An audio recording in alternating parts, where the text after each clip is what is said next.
Horror games come in many different flavors. Some are more action-oriented. Others focus on a narrative that slowly twists over time. For me, the quintessential brand is survival horror, which these days is mostly associated with the Resident Evil franchise. But whether you like that series or Silent Hill or Dead Space, they can all be traced back to a common ancestor, 1992's Alone in the Dark. It was the first 3D horror game, and it's generally considered to be the first of its kind, survival horror. Even playing it now, some 30 years later, you can see the foundation being built for what survival horror games are today. Here's how it happened.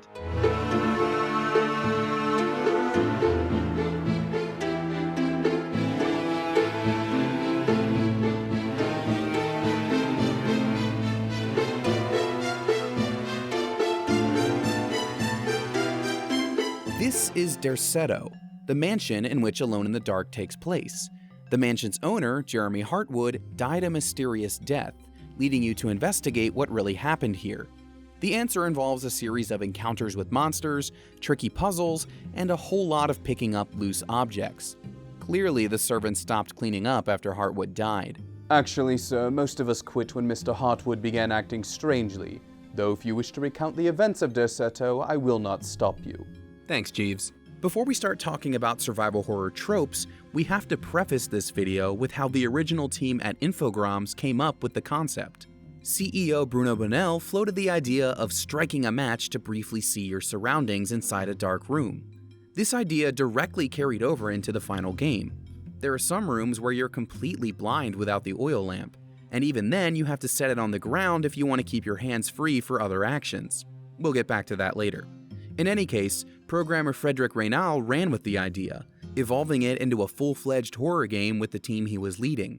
As he once told Edge magazine, it was the exact kind of game he had been dreaming of for years. Quote, "I loved horror movies, especially Dawn of the Dead by George Romero, where the heroes are trapped in a supermarket attacked by zombies. Since then, I knew I would create a zombie game. Someday, when technology would allow it." Zombies aren't the only thing that carried over into Alone in the Dark. Much like Romero's work left an impression on Reynal, his and his team's creative ideas would go on to inspire so many others. You could write a whole book about it. Hey, Jeeves, where did I put that book of tropes? It's still on the bookshelf, sir. Great, let's just pick that up, and we'll talk about the things that Alone in the Dark did well, the same stuff we take for granted nowadays. That's too many words, which is why we call them tropes. Since we already mentioned zombies, let's start with monsters. In fact, that's literally how the game starts. You first take control in the loft, and after a brief moment, a leaping bird monster will crash through the window.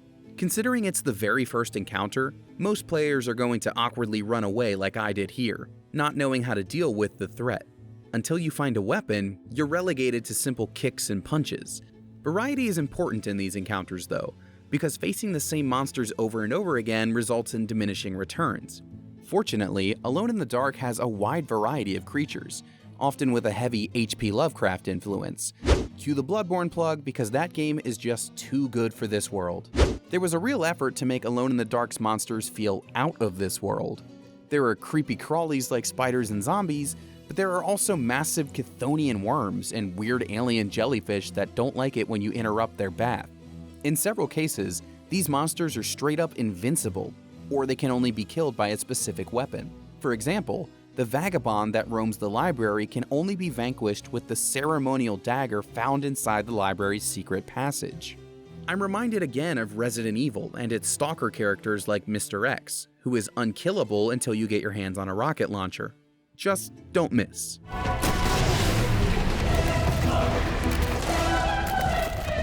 That's generally a good idea in any survival horror game. Alone in the Dark, and the games it inspired, have limited ammo. You only have a few ranged weapons to begin with. You can pick up a bow, a rifle, and a revolver. Just like the enemy types, there is variety here, but you can't just fire your weapons willy-nilly. There are only a scant few opportunities to get more bullets. And in the case of the bow, there are literally only 3 arrows in the entire game. Considering some enemies are invincible, you might end up wasting precious ammo before you realize that the thing can't be killed. This adds more danger to your adventure inside Derceto. We do hope you have a safe and enjoyable stay. But yes, the ghost will kill you. Thankfully, you don't always have to fight these monsters. Having limited ammo frequently means finding alternate approaches to combat. This starts in the very first room. If you move quickly, you can block that window before the bird monster breaks through. I really appreciate the fact that such an early game in this subgenre offers those kinds of options. Years later, Silent Hill players would continue this trend by sprinting away from enemies instead of facing them in the fog. Now, if you want to blast away at the bad guys, you totally can. One of the best examples is in the dining room, where a whole gang of zombies is just waiting to make you their next meal. But if you place a bowl of soup from the kitchen on the table instead, the zombies will just leave you alone. I don't exactly know what's in that soup, but thankfully there's still some human food left in the mansion too. Putting down the soup pot is more of a puzzle than a pure combat encounter. Alone in the Dark offers a few of these. Even the final boss is about figuring out what items to use rather than trying to be an action hero. Sometimes, puzzles are the only way to defeat an enemy. Early in the game, you'll come across a staircase guarded by 2 night gaunts. The only way to kill these creeps is with special mirrors. In true survival horror fashion, you can learn about this solution by reading one of the many books around the mansion. In this case, it's an excerpt from the Greek myth of the Golden Fleece. Set down your mirrors, and the reflected sunlight will be enough to take out the monsters. Either that, or they can't handle their own reflection. Sorry, sir, that was unprofessional. Of course, the majority of these puzzles involve finding keys to unlock various doors and chests. The trick here is figuring out which key pairs with which lock. We can turn to Resident Evil again for a modern example of this. Ornamental keys have been a part of that series since the beginning. They're marked with symbols that denote which doors they can open.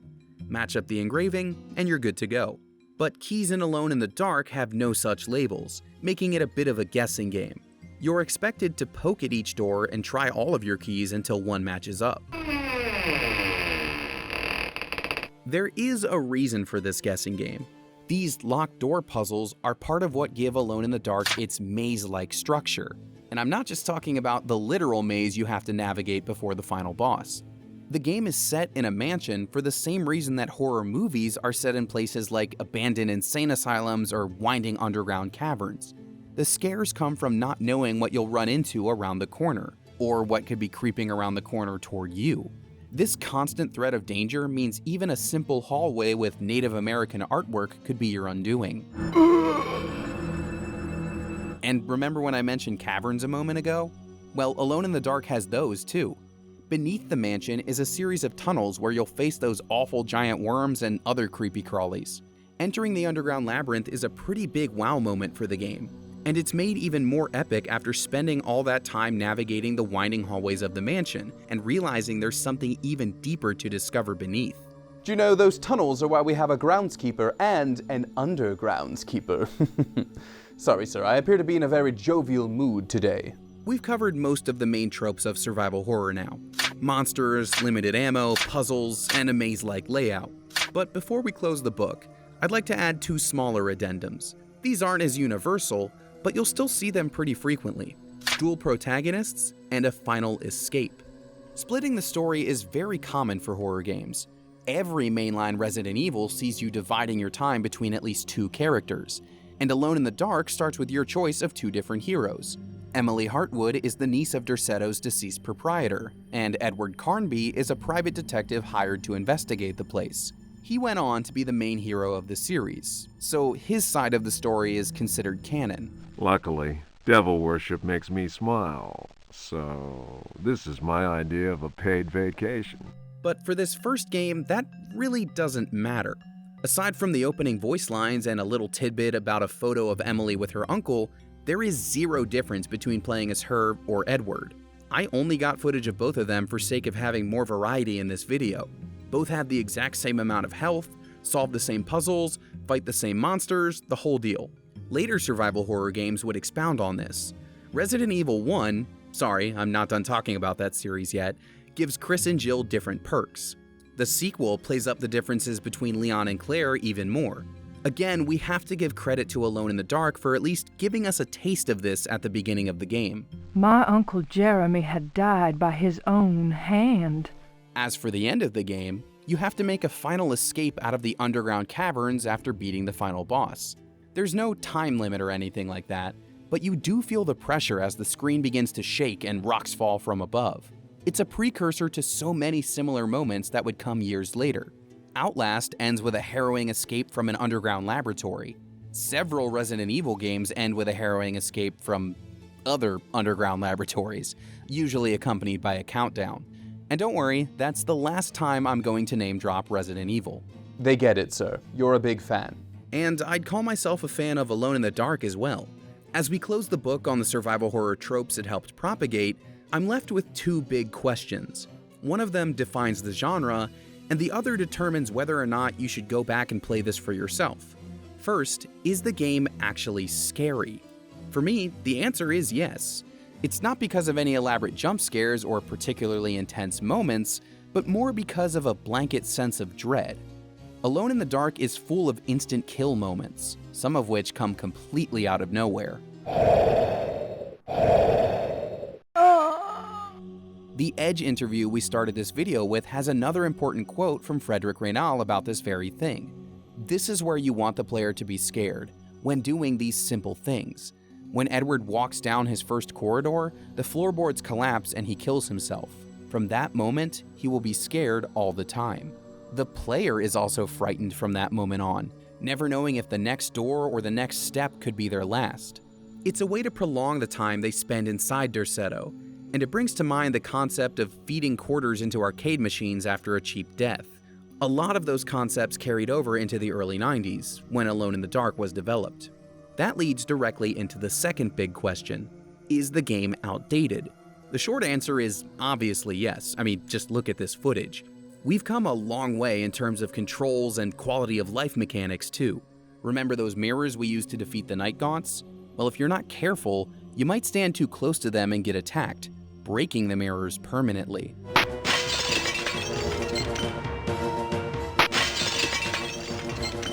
Yes, that does mean reverting to an earlier save or potentially even starting the game over. You also have to deliberately set your oil lamp down in dark rooms, otherwise you won't have a free hand to pick up any other objects. Like I said, we've come a long way since these mechanics were first conceived, and since this is a channel about positivity, I'm not just listing these things as reasons to complain. On the contrary, I appreciate what Alone in the Dark was trying to do. It might not have succeeded on all fronts, but the seeds that eventually blossomed into survival horror as we know it today were planted right here. Derceto is full of monsters from all types of horror, tapping into classic creatures and Lovecraftian great ones alike. Fighting them with limited ammo can be a struggle, but it adds to the overall danger of the game. Besides, you can find alternate solutions to many of these encounters, as opposed to puzzles which demand you find the right key or right item to progress. Weaving through all those mazes means finally overcoming the nightmare and escaping, and you can do it all with not just one, but two heroes. Alone in the Dark has its flaws and frustrations, but if you can look past them, you'll see a game that's responsible for so many horror classics that came later.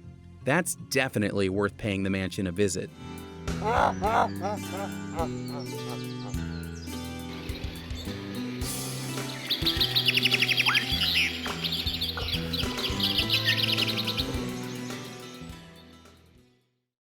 Hey, thank you so much for watching this video.